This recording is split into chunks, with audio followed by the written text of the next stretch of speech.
Okay, with that out of the way, let me introduce myself. My name is Don Hayden, and I've worked with West for about 9 years. I work in the West Online Product Development Group, and I'm specifically responsible for the intranet product line, of which the first product that we came out with was the Internet Toolkit. My presentation will only be about 15 minutes, and then I'm going to turn it over to Shelley. He's got some really exciting things to talk about with our new Westlaw.com. The first thing I wanted to point out with the Internet Toolkit, and as I was going through this presentation, I realized I don't really have any screenshots of the toolkit itself, so I'd encourage you to go over to the computer lab to take a look at it. But I want to talk about some of the key elements of the toolkit, and we'll show you how it can be applied. And I tried to put together a sample use case of how the toolkit might be used. First thing that's really important is that the toolkit really relies on this concept of persistent URLs. And that's really what Westlaw.com is built around. And with that, that involves a standard address. So everything is pointed to Westlaw.com. And there's a set of defined parameters that you can pass through. So virtually you can create a link to perform specific functions on Westlaw.com. That link can be resolved on the law school site. It can be resolved on the commercial site. It can be resolved on the new Westlaw.com site.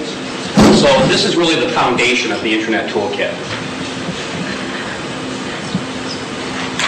A couple of the general goals of the Internet Toolkit. Really, the main goal is we want users to be able to integrate Westlaw functionality within their world.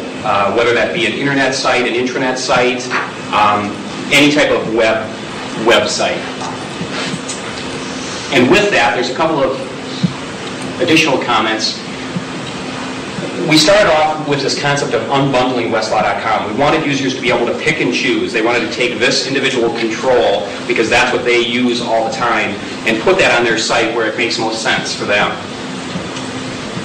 In addition to the unbundling concept, we want to encourage users to modify the look and feel. As long as the URL syntax behind the scenes remains intact, we really want users to be able to customize the look and feel. And that can be as simple as changing the label for the link, or it could be changing the look and feel of the control, changing buttons so they're consistent with the look and feel on your website. And finally, we want users to be able to place the functionality where it makes most sense for them on their sites. So really, it's all centered around the user having the control. Okay, with the toolkit then, there are really two main elements of the toolkit. First, we have this concept of static controls. And what we did there is we just tried to build a series of pages, HTML pages, controls or search forms, and links, and we bundled them into the toolkit that can be installed on your PC. The advantage there is we want those to reside on your servers, on your PCs, so you can actually modify them to meet your needs. In addition to the static controls, we also have dynamic tools, and there's really two dynamic tools that we offer. We have the Internet Wizard, which allows you to build a page. It walks you through a series of questions, and based on your responses and your choices, it will build you a page or series of HTML pages. Now, the wizard doesn't tie that into your site, and obviously that would be something that you have to do on your own, but it will build the entire page itself. We also have a link/control builder, and the concept there is that you would go to this site and be able to define a hypertext link. You're going to be able to enter in a citation, a label, descriptive text information, and it will build you that specific hypertext link. With these dynamic tools, both of those reside on servers at West. So you're going to need to connect to West in order to generate these resources, and then they're actually sent back to you so that they can reside on your servers.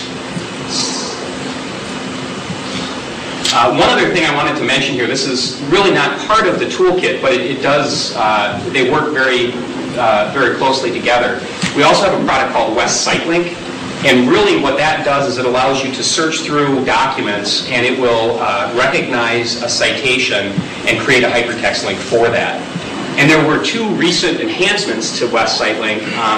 One, that it will work on HTML documents. And I think I've got a slide that shows how that works. As well as batch mode processing. So you can actually invoke it at a directory level and mark up all of the documents within that directory.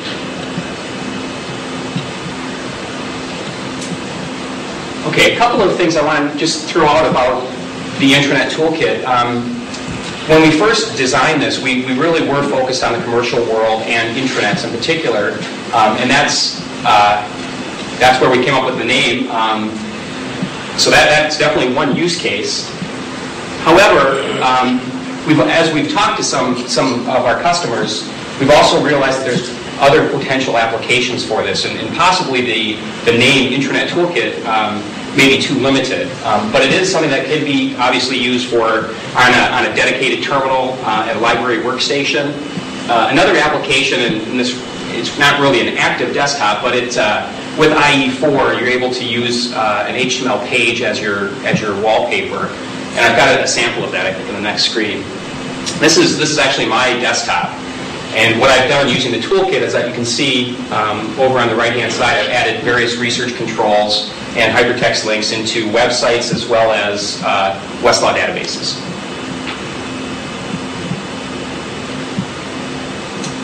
So all of those were added using the Internet Toolkit. Okay, the next part of this presentation, I wanted to just show you how this might be used. And so what I did is I went out to the University of Oregon's internet site, and from here it looks like they actually do have a link out to the Westlaw on the web. And when I select that link currently, what that does is it launches into Westlaw.com.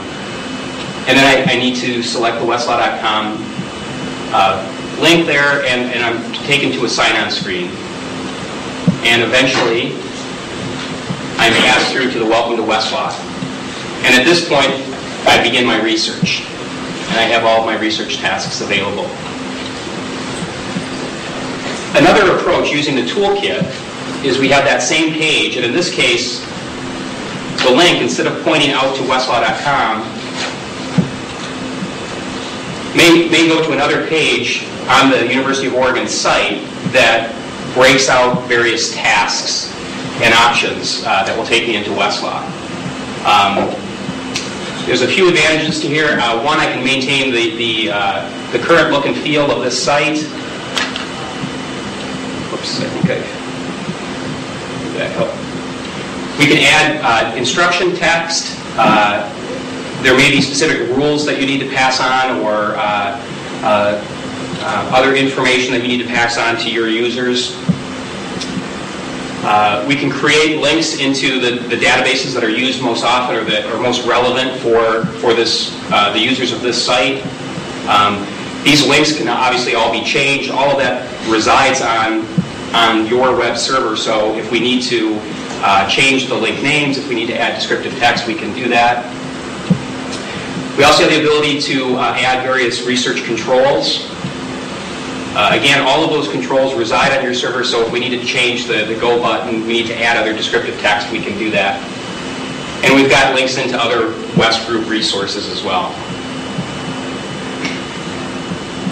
So, following this now, if we actually select the Oregon Cases link, with the toolkit, instead of having to go through and get to the sign-on screen, go to the welcome screen and try to find the Oregon Cases database, we can go directly into the Oregon Cases database. Why does the person enter their password? You could set it up either way. At this point, I'm assuming that the user has selected the option to save your password. So when they sign on, there's a checkbox that says, remember my West Group password, or Westlaw password. You can go to the library on public terminals, because Sure. But then those pages do not have Westlaw passwords. In that instance, what you would probably want to do is just not have that box checked, and they would be prompted to enter their password. So you can do it a couple of different ways.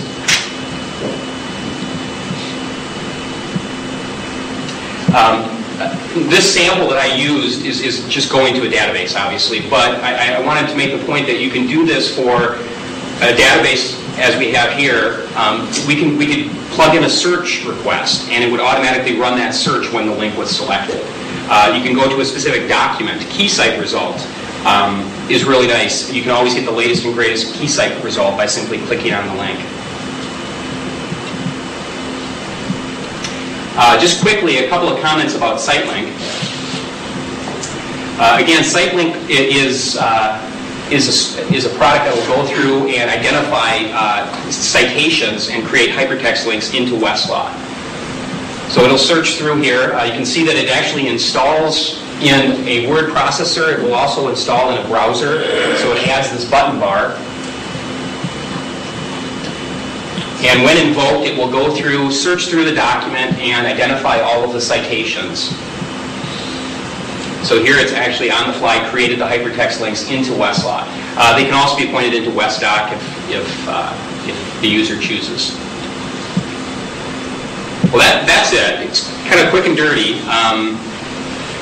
I think what we'll do is, if you have any questions, we'll hold off to the end. And you can answer some now while I'll switch over here. Does anybody have any questions? Again, I didn't really show you the toolkit itself, but we do have it set up in the lab. Actually, right back there first. We use this for customized things in our law school. We use the toolkit. Say one of the things our students want to use exams on the web, and a lot of law school staff created databases on their intranet, but we don't yet have an intranet. Can I use this to put our exams on this intranet? Well, first of all, you would be able to use it. It doesn't have to be an intranet, and that was, I guess, one of the reasons that we included the potential uses. Is we have run into that issue where we've said this is the Internet Toolkit, so everyone assumes that they have to have an intranet to actually use this product, and that's not the case. As far as actually loading documents to a site, there isn't really a utility in here that allows you to do that. What it would be able to do is, if you had those loaded to your network, and if you wanted to go through and search and find all of the hypertext link, or the citations, and create hypertext links that point into Westlaw, the West site link would allow you to do that, as long as the files were in a word processing format, WordPerfect or Word, or an HTML format. And with the new batch processing, which we didn't really see, you could actually go out and do that at the directory level. So you could invoke it at that directory level and have it go through and mark up all the citations for the documents within that directory. Is that? Okay. Is there a question over here? Yeah, I came in late, so I might have already missed this, but if I wanted to provide a link on a web page to a specific search result, a specific document in West, would I need to use the Internet kit to do that, or is that now possible without it? Well, really, because we use the persistent URLs, you could potentially do that without using the Internet Toolkit. Really, what the toolkit tries to do is it makes it easier for you. One of the elements within the toolkit is something called the link builder, and that allows you to connect to a site at West and enter in specific pieces of information. If you want to build a query link, you will be presented with a form that allows you to enter the link name, descriptive text, what the query is, what database you want to search, and it will generate the hypertext link for you. So the toolkit just makes that an easier process. Okay, so you generate the URL basically, and you take that URL, plug it in wherever you want. And put it wherever you want to. But you could grab the URL yourself and put it behind any link you want. All right. Sure. Were there any other questions about the toolkit? Shelley? Okay, hi, I'm Shelley Albaum. I'm supposed to talk to you today about the new Westlaw.com, and I guess I will a little bit, but mostly what I'm interested in talking about is the tension between book research and electronic research. This is a very interesting subject for me, and this kind of a conference is a place where we can discuss that in depth. New Westlaw.com is a little responsive to this issue. It's a product that we've been working on for 3 years now.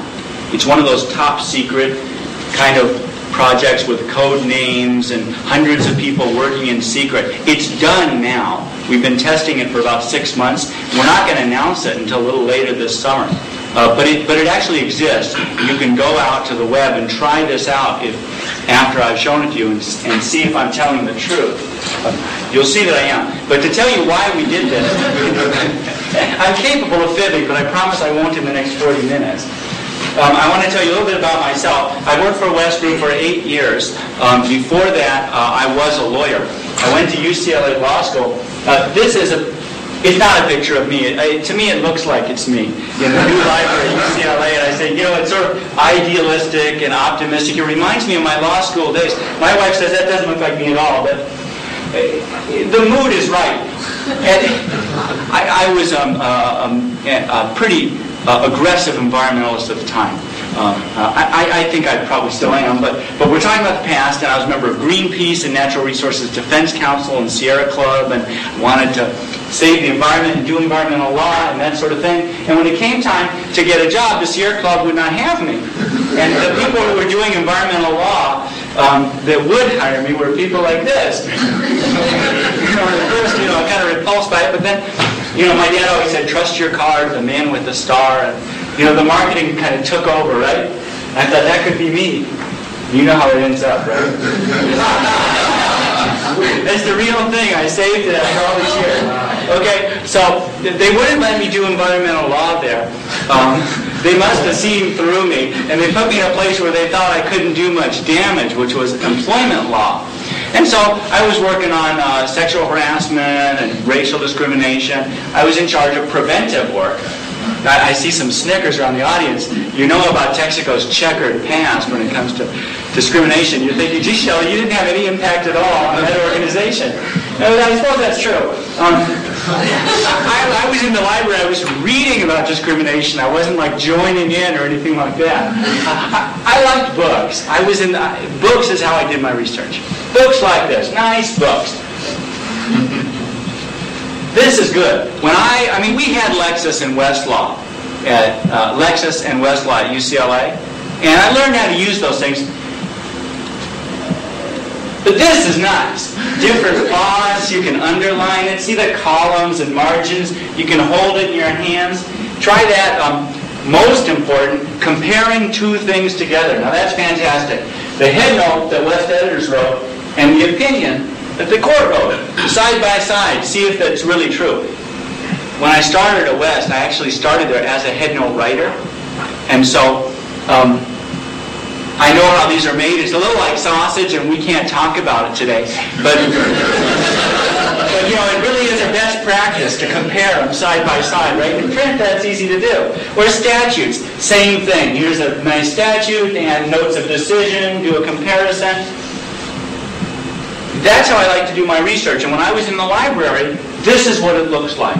All the books spread on the table, piled up.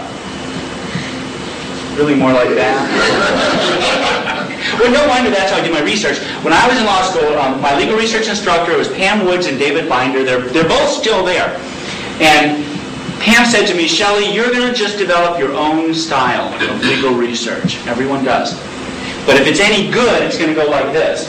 She said, if you don't know your area law, start with the treatises. Get yourself grounded. From there, you'll find cases. When you get to the cases, go to the reporters, and you'll find in there key numbers. She says, no one knows how the key numbers get there. There are little gnomes in Minnesota that do this. It's like Oompa Loompas. It's this incredible secret. Well, I was a headnote writer, so I found out the truth. She was right. All right, take those key numbers to the digest. Digest will give you more cases. Back to the reporters. From the reporters, you go to the citators. Now, she used the S word back then, but we'll just say generically citators. From the citators, well, that's what she said to do. And you can't do that on Westlaw. Don't get me in trouble with my boss, but you can't do legal research on Westlaw. You can do some great things, but you can't do that. Suppose we're on Westlaw. We want to let's see the citators on Westlaw. I'm going to go to the citators. What does that look like? Yeah. All right, what a slam. Talking about unfair. That's not what Westlaw looks like. That's the 1980s. We're way better than that now. A tour through history. 1990. Green. 1993. Buttons on the bottom. 1996. Cut and paste. Links you can click on. Very nice things. And yet, not exactly like those books. Right now, it seems like I'm slamming Westlaw, and I absolutely am not slamming Westlaw. All right, I'm slamming Westlaw a little bit at least. But, you know, if you were looking at Lexis, wouldn't you see just the same thing? I mean, everyone's gone down that same road. It leads to this place. Seems like I'm slamming Westlaw. You know, Westlaw is great, right? I work for Westlaw. I believe in Westlaw. Word searching. We never had that before. Fantastic new tool. All the cases in the world that involve both a porcupine and a moose. How are you going to find it out, right? Digest system won't help you. You'll need word searching. Document retrieval. Find the case, even if someone else is using the book or stolen the book or it's not even in the library. These are great things. Glad to have them. But I used to think to myself, it's too bad that the people at West have such a small vision for Westlaw, that they can't use the computers to help us not only with finding stuff, but also with all the other legal research tasks, the analyzing and examining and comparing, all the things you do to make sense of complex information. It's too bad, because this is like looking at the information through a peephole. It's back there, you can see it scrolling past, but it's not really how you like to use information. So I went to West, and I said, you can see that I can be outspoken. And I said in a sort of rude way, you know, you people don't have a very good vision for Westlaw. It's like you don't get it. And they said, you're right, Shelley, we understand that, which surprised me. They said, we are just waiting for the technology. We cannot do the things we dream of doing. Which was surprising. Are there any like former West employees here? None? I'll take a moment just to tell you, it is a really weird place to work. Okay? There's 2,000 lawyers in this one building, which is a hazardous work environment all by itself.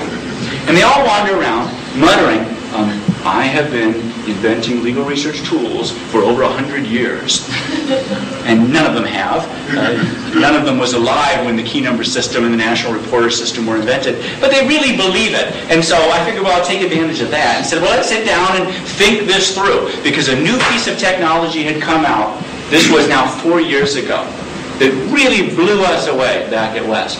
It was called Netscape 2.0. And Netscape 2.0 allowed us to see things that we thought, wow, could be really fantastic.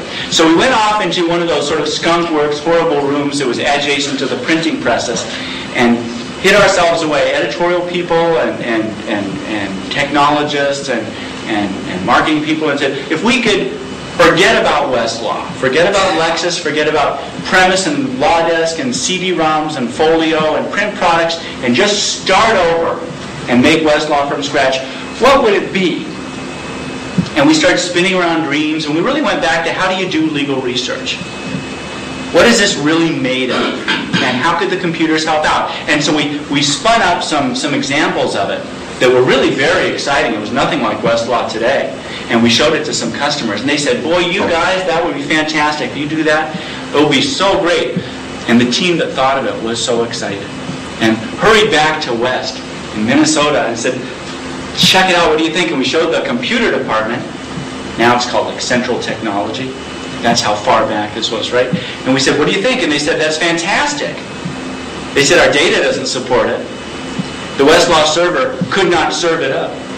The communications protocol that connects the client and the server cannot communicate these thoughts. And the client software would have to be completely re-architected. But except for that, great effort. Well, we were sad. That's what the 3 years was all about. But the 3 years is finally over. And now it's done. And if you go to web3.westlaw.com with your web browser, it has to be a newer browser and a newer computer, but I'll get to all the fine print at the end of the presentation. You could see what I'm going to show you right now on slides. Now you see it works in your browser, IE 4.01 or Netscape 4.06 or better. Works with your current Westlaw password. just the same way. And when you get to it, it should look pretty familiar to a Westlaw.com user. Is anyone here who's tried out Westlaw.com? Oh, a lot of people. That's good. All right, well, you can see at the start menu here on the left, find a document, check a site, search a database, immediate access to the main things you do on Westlaw. It's a customizable menu. You can actually add your own starting points right here. And then at the top, there's a few more tasks. Tasks that you can't as easily do on Westlaw today, like find a person. But before I go any further, I want to point out, having sort of shown how the framework of this thing works, that there's no icons, right? No crazy icons. The refrigerator with a squirrel coming out, it's all gone. I'll show you later how we did it. But this is intended to be simple. Now, if we wanted to find a person, with new Westlaw.com, we can bring up a little wizard like this. It says, oh, what kind of person are you looking for? A corporate executive? Well, in that case, there's a variety of sources here that might be more useful than you would have guessed. And if you've got 6,000 news and information sources, winnowing that down is an important thing. We have other wizards too, and I always think about the future here, what you could do. Like a should I take this case wizard. Right now, should I take this case is a pretty complex problem. What are the causes of action that might be supported by these facts? Does my client have any money to pay me? Does the defendant have any assets against which we could recover? The answers to all of those questions are somewhere in Westlaw, but heaven knows how you find them. And yet, with a framework like this, we could make that easier. But let's just go right to the Westlaw directory now and take a look at how that goes. Here it is. In all its glory, 12,000 plus databases, expand collapse functionality, like you'd expect to see in a Westmate 7. On this side, you could search up to 10 databases simultaneously. The result is a single list. That's new. And that little arrow up there on the right keeps track of your recents and your favorites. It's just like the file pull-down in Word, where it keeps track of the last things you looked at. If you're worried about it scrolling off the bottom, you can declare it a favorite, or even a group of databases as your favorites, and then select them in automatically. And you can double-click and drag and do all that stuff. Once you've got it, time to formulate your query. Natural language, terms and connectors, keeps track of your favorite queries. All that's the same. Run the search. You get a search as proceeding dialog. And up to now, everything I've shown you is only slightly remarkable, because it's really the kind of thing you expect to get in a Westmate. We've never seen this in Westlaw.com, pop-up dialogues and things like that. That's pretty magical for a web browser. But it's the kind of tools you'd expect us to provide. But when the search result comes back, the world has changed a little bit. On the left side, we have the result list. And on the right side, the first document. This is a nicer result list than you've seen before from West. 3 items on each line, short title, stuff like that. Key site flags right there, so we know the fruit and vegetable packer's case has severe negative history even before we've seen the case. Now on the right side, the search terms are highlighted in yellow. Now, for all these years, we have told you that we had highlighted search terms. Right? But we didn't really, they were just bold. Ever tried to do next term on Westlaw.com? It's better on new Westlaw.com. Just click on the next term as many times as you like. It jumps you right through there. At the top on the right side, you see a header that tells you what you're looking at. Another shocking innovation. You actually say what this is.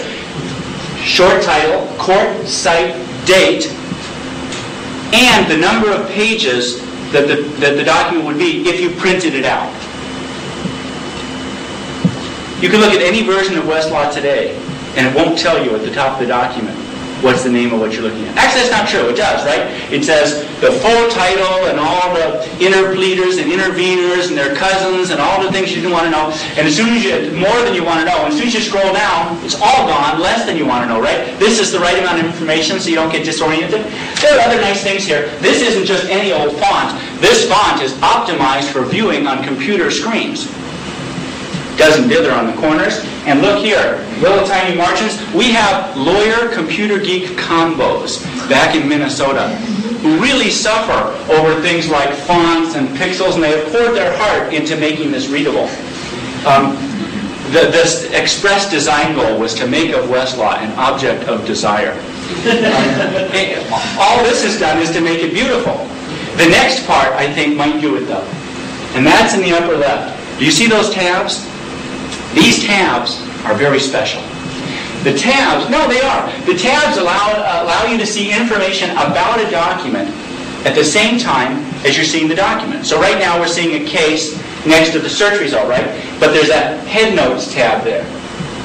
And if we flip the headnotes tab, then the headnotes from the case are displayed right here, side by side. In fact, you can even click on the bracketed number, and it will scroll the opinion to the exact spot of the discussion. You can imagine that my former colleagues in the headnote writing department are a little nervous about this feature, right? But it's the right thing to do. You have to validate the headnote. There's a tab for key site history, too. Tells you whether the case is good law. While you're looking at the case, key site citations. Now, key site's cool. I don't know if you guys use key site much. Some key site users? So you recognize this. Key site's telling us that there's 13 documents that cite this case and showing us what they are. It's telling us how much discussion there is. 4 stars is a lot. Whether it's been quoted, the specific points of law that are being discussed. Great information. Shelley, can you limit from here the key site search? Yeah, you can. On the left frame. There's a limits button up there. It's at the top of the left. And when you bring up the limits, that'll bring up the limits dialog. There's the same one that you're used to in all the other platforms. And then you can apply those and filter this down. In the left frame. Yeah, by the amount of discussion and all that stuff. The outline is pretty cool too. It allows you to just jump to the start of the opinion, for example. Or if there were a dissent, jump to the start of the dissent. That's really a pain if you're trying to scroll down, trying to figure out where it begins, because there's no inline headings. This makes that a lot easier. Oh, here's all that other information from the caption I told you. It's one click away. It's just on that tab. So you can find out all of the parties. And the table of authorities. Table of authorities is a really great feature. I mean, it's like the best lame feature in all of Westlaw. And I guess I don't mean that just the way it sounded. Table of authorities is cool. You extract all the cases from this document, lay them out alphabetically, but it's not that often that you would want to abandon your case in order to see the table of authorities. Sometimes you would use it, but lets you find some more useful information. But how much more useful in a side-by-side format? Now, if we click on Ford Motor Company, we're going to see it. But Ford Motor Company is cited on page 682. So if we click on the 682, it scrolls the case to where Ford Motor Company is cited. So you can use the table of authorities in order to find relevant discussion here, as well as to find relevant discussion somewhere else. Now, if we're looking at a statute, you'd see different tabs, right? No head notes. Instead, you get version information, amending legislation. I'll show you that in a minute. But it's a little bit like having books side by side. Now that's nice. I like the tabs. But there's something else that is also very good. And that is how we handle links. Today, when you follow a link, and this is true if you're in Westmate or if you're in Lexis or just in your web browser, when you click on something, the thing you're looking at goes away. That is fun for surfing the web.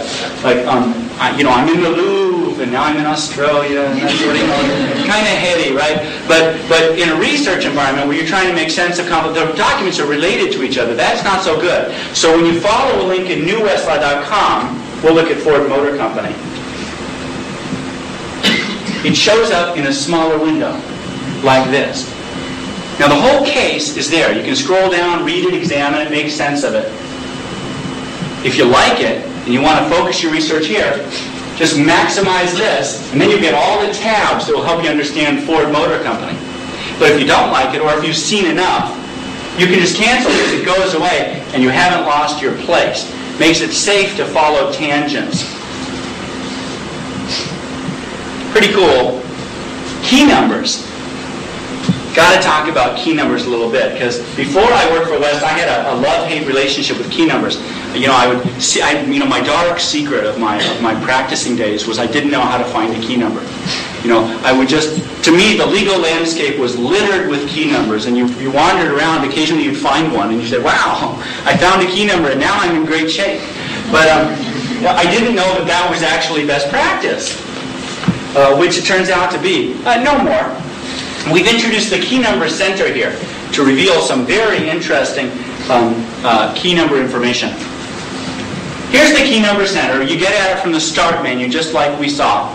And it's the whole key number system, all hundreds of topics and 88,000 keys, expand, collapse functionalities. You can sort of navigate down and find your favorite key number.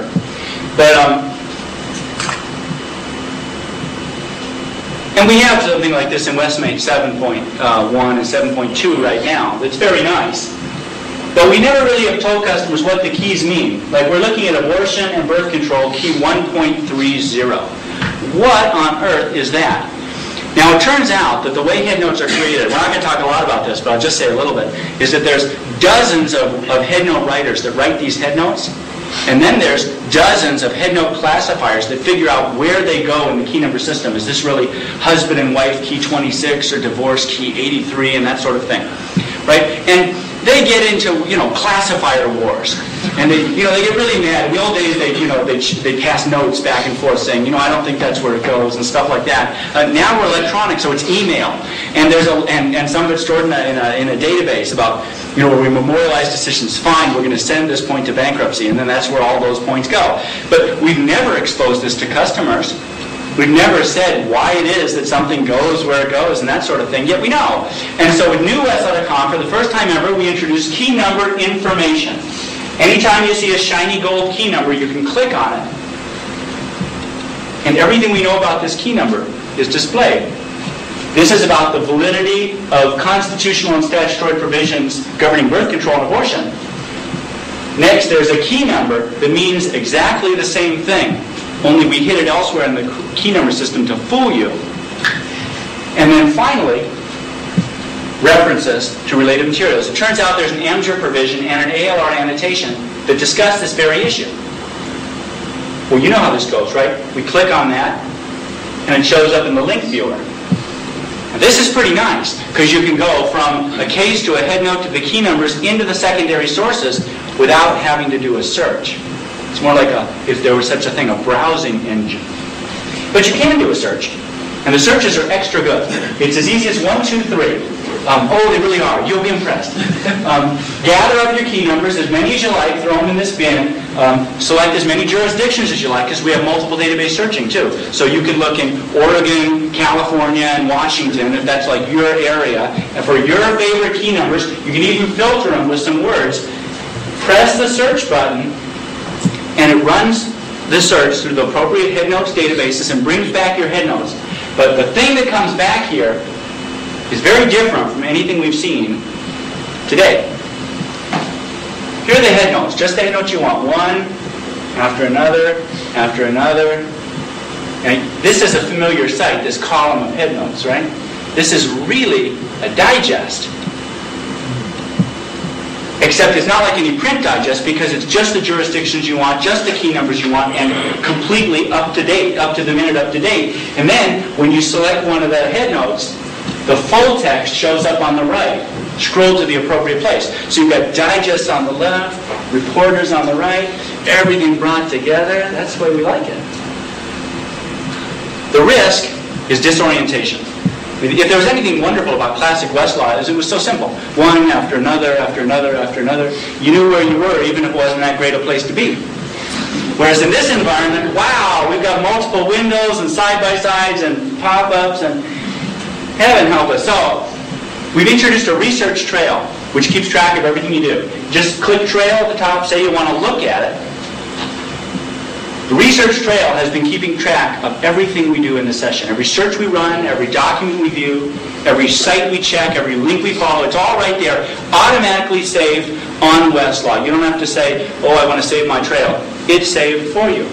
And then during your session, you can double-click on any of those items and you go right back to it for free. But you don't have to just use it during your session, because you can download the trail.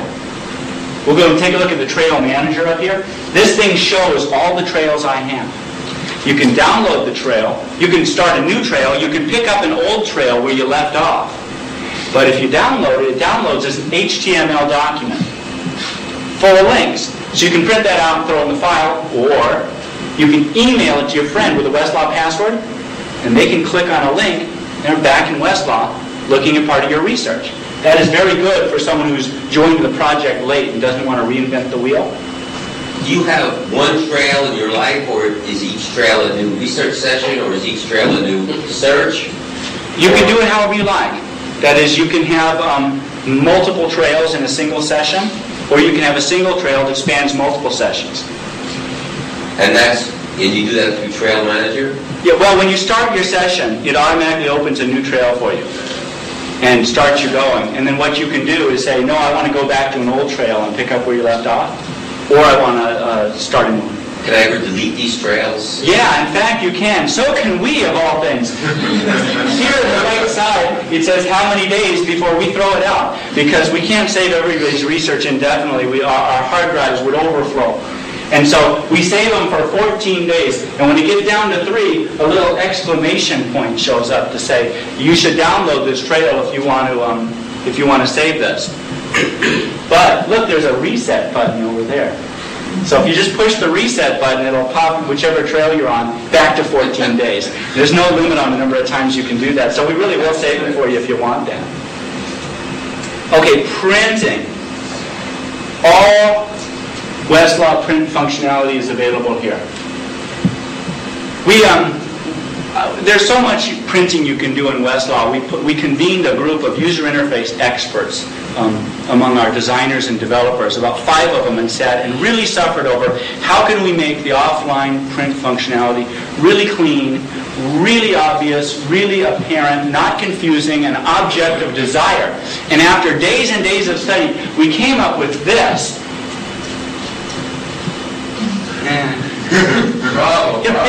It's really good. I mean, the truth is, standalone printer, fax machine, email, attached printer, download to disk, save on Westlaw, everything is there. And have you ever been on Westlaw? If you've used Westmate 6, you might have, where it says, okay, I'm going to print your thing. All you have to do is sign off Westlaw, and then I'll give it to you, right? And that's so rude, right? So that's gone. That's gone. It's all immediate. It's all instant.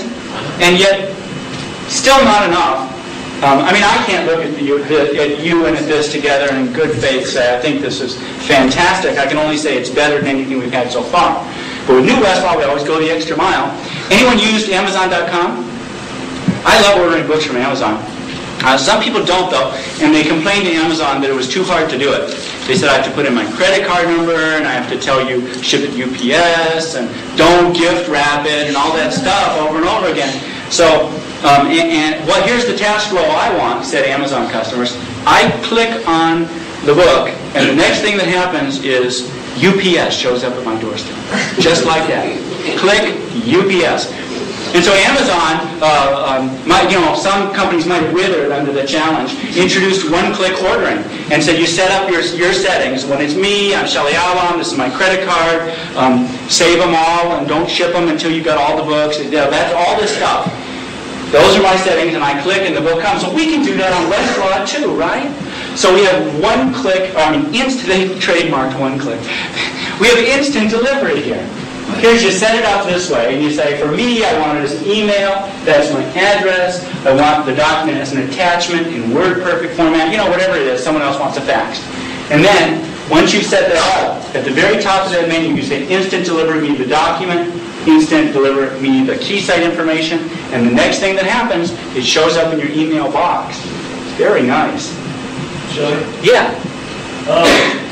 Law school libraries, it's always an ongoing problem with law students accidentally printing to the attached printer.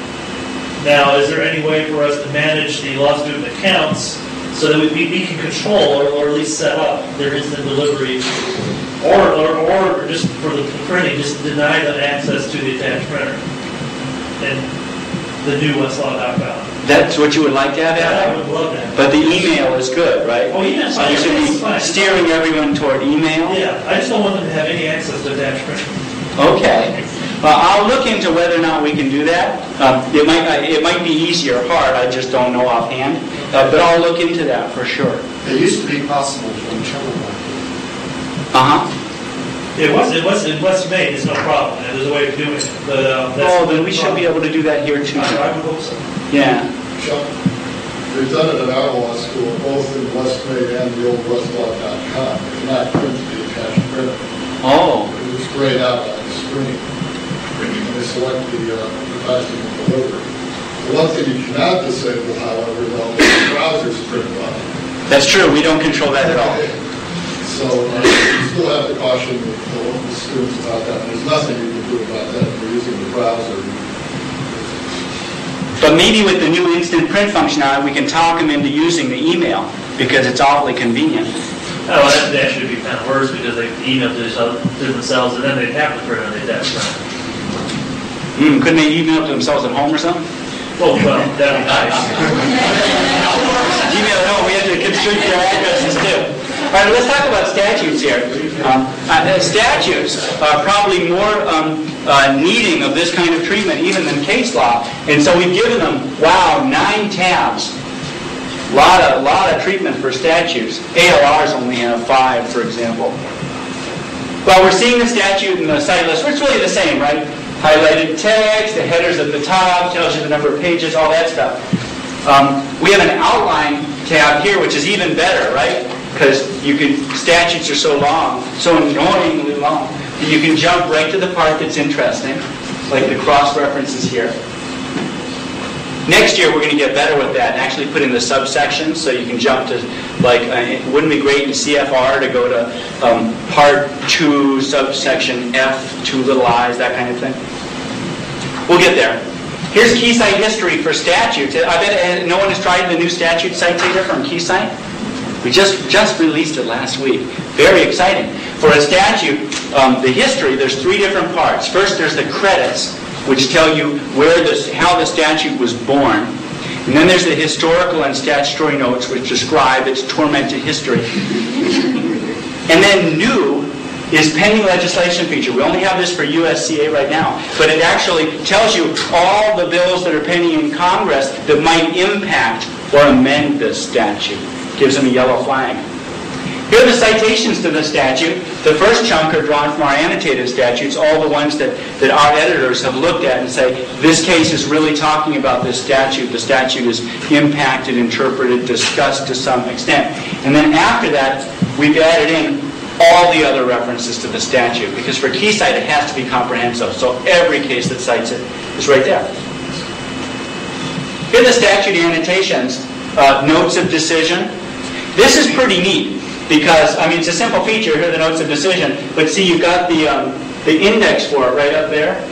So you can click on, number 2 or number 3 or something. It will scroll it over here, and you can read the annotations and still have the blue lines right there. Table of contents for the statute set. Well, this is a natural, right? We're looking at Section 112, but we could jump and take a peek at Section 110 easily enough. And that's for sure how you use them in print. And the update function. I don't know if you're very familiar with statute update. If a statute has been amended by a session law, which has not yet been codified, then you can link to it. The update tab shows you all of the amending session laws. And then, of course, you can see them in the link viewer. And now we come to my favorite part of the presentation, court orders. No, it really is. You probably ask yourselves, I wonder what legal editors do for fun, right? After a really hard day, I've written a bunch of editorial enhancements and stuff like that. It's sort of like Miller time for the legal editor, right? It's time to go get drunk and get crazy. What do? Well, one of the things we do is have contests about who can think of the most arcane Westlaw commands, right? This is fun, right? And no one knows them all for sure. But you can make some good money if you know some. And I've made a lot of money off the rules command. Has anyone heard of the rules command? Now, the rules command, I get the same response at West, too, when I ask this. Any group I ask, the reference attorneys, the editors, there were so many commands in the old command days for Westlaw, and the rules command was my favorite. When you're looking at a court order, and sometimes you are, I know it's infrequent, but sometimes you're looking at a court order like we are now, you could type at the command line, RULES, and it would show you, Westlaw would show you all the rules that were modified by that court order. That's fantastic. If you care about a court order, you certainly care about which of the rules that were modified by it. The problem is that most of the time, you don't care about a court order. And so first you'd have to know that the rules command existed. And you'd have to decide you cared. And then, which is maybe a big one, right? And then you'd have to remember it at the exact moment of need. You say, oh, I could check the rules command right now. Now, of course, nobody does it. The usage of the rules command is close to zero. But on newwestlaw.com, if you're looking at a court order, and you can see we are by that little green book up on the upper left, why, there's a tab that says rules. And so you can select that. And here are all the rules modified by this order. And if you're not looking at a court order, you don't care about the rules command, so the tab goes away. And that's how we got rid of the icons. That's how we got rid of the too many buttons. We just show you the ones you need at the exact moment when you might need them. There's other features too, and I don't want to overdose on this. We can talk more after the presentation if you want. But it's so great to try it out. So I want to do a real research session right now. Short, but real. We're going to run a search, look at a document, jump to the search terms, check a site, look at the history, and follow a link.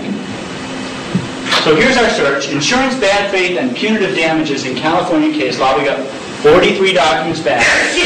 This is the beautiful display that I promised you. No one has agreed that it's an object of desire, but we were at least on the right road. Select Kate's Construction Company, and it shows up on the right side. Now to jump to the search terms, we click the arrows on the bottom. I just clicked once. Now we need to see the citing references. Luckily, there is a tab for the key site citations. That shows us that 10 documents have cited this case. All of them are secondary sources. Now we need to look at the history of the case, and there's a tab for that too. We see that this case may not be cited. Review was granted and the opinion was superseded. I guess that's why none of the cases were cited. Now we need to follow a link. There's a case over there, Comunale. And of course that shows up in the link viewer. And see what just happened here. 6 tasks, 6 clicks, and we didn't go anywhere. All the information we needed came into that one spot. All the controls we needed to invoke the information were right there. Fine print. We are doing this magic with Java. So there's a 2 megabyte download and installation up front. That's a lot better than Westmate, which we have 15 or 20, but it's still more than the original Westlaw.com. It only works in Explorer 4.01 or better, Netscape 4.06 or better. Takes a better processor, at least a Pentium, Windows 95, 98, or NT. We don't have it working in Mac yet. Some people will be very sad. We're using Java 1.1 and scripting Java applets, and neither of the Mac browsers in Explorer and Netscape support that right now. The hard, you got 800 by 600 display at least because there's so many things on the screen. The hardest one though is 64 megabytes of RAM. That's a lot. I mean, all desktops today really sort of come standard with 64 megs, but not all laptops, and it wasn't true a year ago. The problem here is that because we're using Java in the browser, the commands are moderated. First by the browser, then by the Java virtual machine and the Java applets themselves. Netscape is really bad at handling all those interactions. And so if you've got 32 megabytes of RAM, which many do, well, Windows 95 uses up 30 just to start. And then those 4-level browsers are big fat pigs too, and they take another 20 megabytes of RAM. So that's 50 from 32. See, why did I go to law? Someone help me. Like 18 megs in the hole just to start with. So we're deep into virtual memory and messing with the hard drive. And after we've tested this, after 17 minutes, Netscape grinds to a halt. You can sort of pull it off with IE 4.01, but it's slower than you'd like. And IE 5 requires 64 megs too. So that's pretty sad news. You also, of course, have to allow Java, JavaScript, cookies, and things like that. But if you have a newer computer and you have enough RAM, this is a cool way to do legal research. If you don't, well, then the original Westlaw.com, the thing that we released a year ago and continue to improve every 3 months, is still available. You can access it any time. You could, even if you've downloaded and installed new Westlaw.com, original Westlaw.com is always available to you. Is this available now? Right now. What's the address? Web3, that's a numeral 3, .westlaw.com. Are you saying web, W-E-B? Yeah, W-E-B, numeral 3, .westlaw.com. Yeah. Will your trainers train on this in law school? In those law schools where they can handle the technology, then that's probably the platform of choice. A lot of schools are using Macs, and so they can't. There might be some with Windows 3.1. They wouldn't be able to You either. should just tell our rep we want them training on this. Yeah. I downloaded this a week ago, and I moved up 13 megs on my machine. It pretty much halfway messed up my machine. It's not working properly anymore. So it's definitely a warning that should be out there somewhere. I never saw it, 64 megs limit. So I spent hours trying to fix the machine. Yeah, it shouldn't mess up your machine if you only have 32 megs of RAM. Simultaneously messed it up. Yeah, that might not be the RAM thing, but it is a bad thing. Were you able to talk to the customer support people at West Group to help you out with it? Well, I was only saying really that I don't think there was an adequate warning about Of the 64 megs? I agree with you. We'll make it more prominent. I've heard that there's problems with this running under some of the network security programs, for example, Fortress specifically. Yeah. Now, if you have any network security program that says you can't write to the hard drive or you can't download Java and all that stuff, that messes this up. Fortress is an example of that, but frankly, even a firewall that's configured to block Java will prevent this from running. But with firewalls, the best thing to do, in my opinion, is to configure them so that they'll accept Java from West Group and still preclude it from anyone else who you'd be nervous about. And most firewalls will allow that. We're looking at Fortress really closely right now. We have a bunch of developers, and we're meeting actually with the people from Fortress. And one of the schools that wants to install this, I think it's Pace Law School in New York. Yeah. Okay. And I heard that with Yeah. Fortress. Because we've been running NT on our lab computers and had tremendous problems. It's not a stable environment for the lab for us. And so now we're going to create Fortress on the PCs, which works well and causes a lot less problems for our students with password problems. This looks like a great product. Doesn't work with Fortress. Right. You're done. Our initial look at Fortress looks like it's very, very configurable, and that it could be configured to allow us to do this and still maintain the rest of its security functions. But we haven't tested it to be sure. That's what we'll be doing Come on next week. Plus and test with us. We'll be there. We'll be there. Are you going to be releasing jar files so we can run it outside the browser?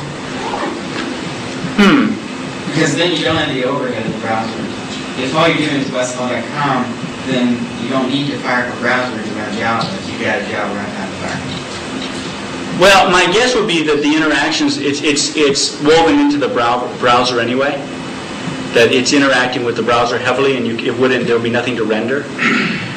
There would be no rendering tool if the browser weren't up.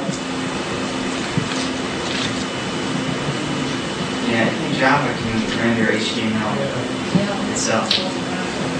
That's why I'm doing this. That might be an answer for the Mac problem as well, because Java's multi-platform. Yeah, no, the problem with the Mac is that it's the wrong version of Java. We use pure Java, but we use 1.1.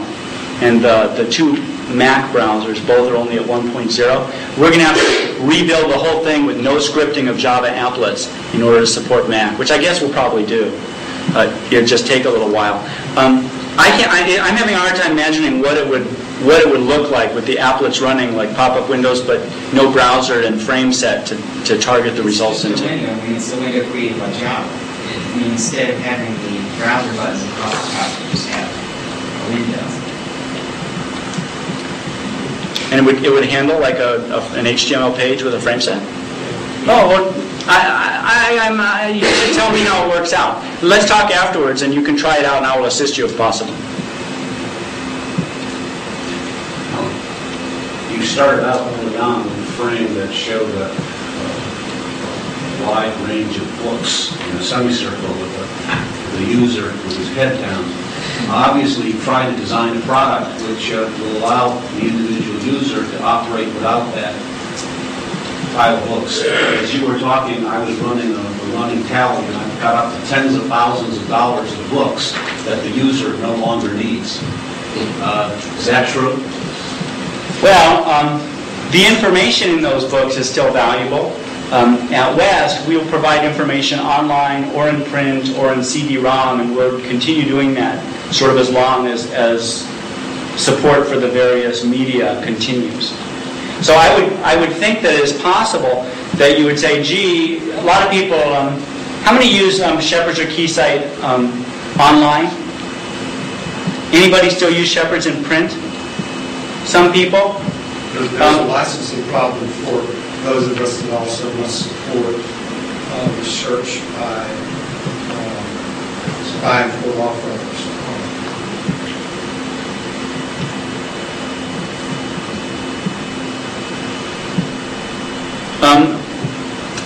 Hold on, let me address this. Just I sort of want to, I guess, close out my thought here. Yeah, it's possible that people will switch to do a different mix of their research in the various media, but we'll continue supporting them all. Licensing problems, in the sense that I have access to content on Westlaw that I'm not allowed to use, or? Yes, and license. See, academic contract provides that if you have an academic contract, you can only, Westlaw or license can only use it by your full-time faculty and students. So those libraries that do allow patrons, that's the problem. That's why so many of them have to maintain some print for those. Okay, I get it. Certainly, the licensing restrictions are unchanged by the introduction of Westlaw.com, and we'll continue providing print products as long as the libraries want to maintain them. Joe, do you have any thoughts about this? Well, there are those kinds of restrictions that have been asked. Can a law school do pro bono work for somebody or something like that? And the answer right now is that if you want to do something outside of the law school environment, it's not for students or faculty, you can purchase a commercial password.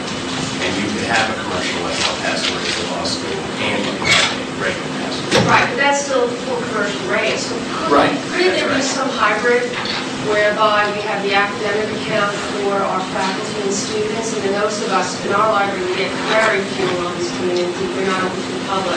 Because we then pay another add-on fee for those rare times when somebody falls into that category, they come into our library.